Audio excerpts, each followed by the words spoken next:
Naka village was a place where faith was not just practiced on Sundays, but woven into the lives of the people. At dawn, mothers sang hymns as they swept their compounds, and fathers gathered their children for morning prayers before heading to the farms.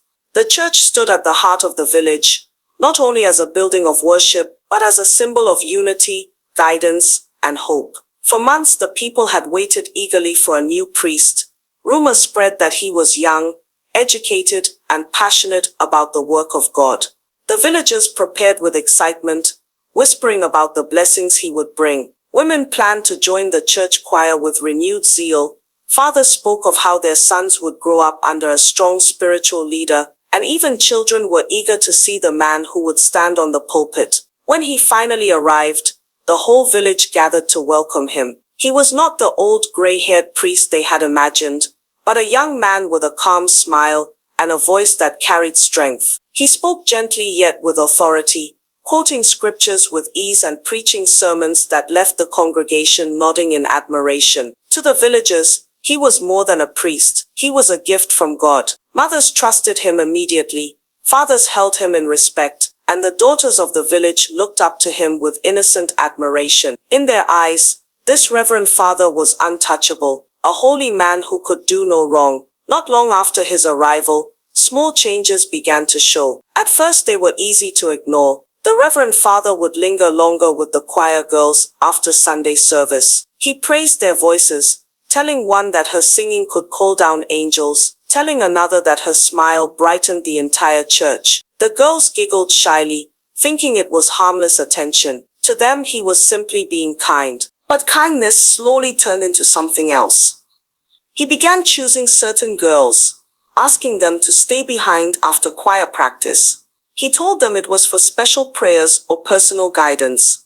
At first, the girls went willingly, believing he was helping them grow spiritually. They returned quiet, unwilling to share details, but their friends thought little of it. After all, who would suspect a man of God? Then his requests became more frequent. A knock on the door of the parish house. A call for private counseling. Each time, the girls told themselves it was holy work. Yet something about their eyes betrayed unease. One girl confided in a close friend that she no longer enjoyed singing in the choir, but when pressed for reasons, she stayed silent. The pattern grew clearer with time. One by one the girls were called. One by one they changed. And though the village went about its normal life, what happened behind those closed doors would soon tear the community apart. With time the circle widened. What began with one or two girls quietly visiting the father soon grew into many. Each one believed she was chosen, special, favored above the rest. He knew the right words to say, and the girls, young and innocent, mistook his attention for love or divine guidance. But in a small village, silence never lasts forever. Whispers began to move from ear to ear. A neighbor noticed a girl leaving the parish house too late in the evening. Another saw a different girl the next week. Yet no one dared speak openly. Who would challenge a reverend father? To accuse him was to risk being seen as disrespectful to God himself. Parents, however, began to notice small changes in their daughters. The once lively girls who sang joyfully in the choir now carried a heaviness in their steps. Some avoided eye contact. Others became withdrawn, keeping secrets they could not share. Mothers asked questions, but the answers were always vague. And still, they said nothing, afraid of the shame it would bring, afraid of standing against the church. But as the elders say, when the rat eats the owner's food, it leaves crumbs. Secrets never stay buried. The crumbs of truth were already scattered. A sharp-eyed woman noticed. A concerned friend whispered. The puzzle pieces slowly began to fit together.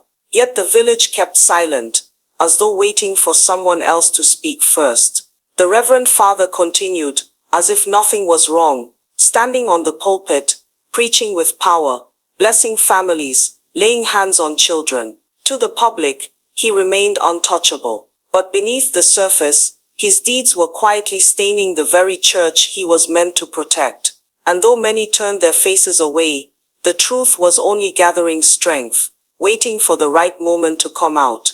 It took the courage of one young girl to break the silence. Unlike the others, she refused to carry her pain alone. When the Reverend Father tried to draw her into his web, she pulled away and ran to her mother. Tears filled her eyes as she poured out everything. The mother listened in shock, her heart heavy with sorrow, her mind torn between disbelief and rage. At first she thought her daughter might be mistaken, but the pain in the girl's voice could not be denied. That night, the mother called 2 other women she trusted, quietly sharing what she had heard. To her surprise, their daughters had spoken of the same troubling encounters, though they had kept them hidden until then. The mothers decided they could no longer stay silent. They gathered more parents, one by one, and soon the pieces of the puzzle fit together too clearly to be ignored.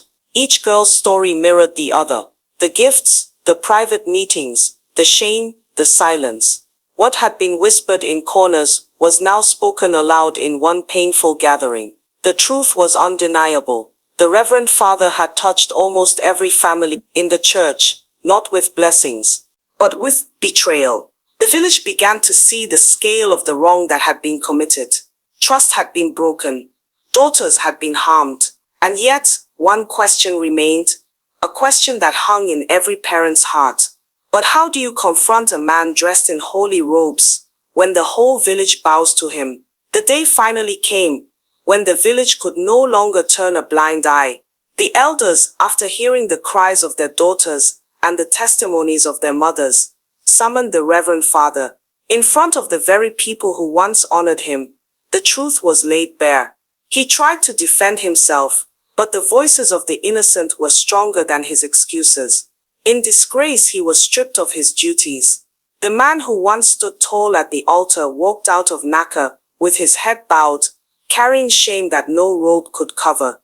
The church, once shaken by his betrayal, began to heal through truth. Parents held their children closer, and many vowed never again to give blind trust, no matter how holy a person appeared.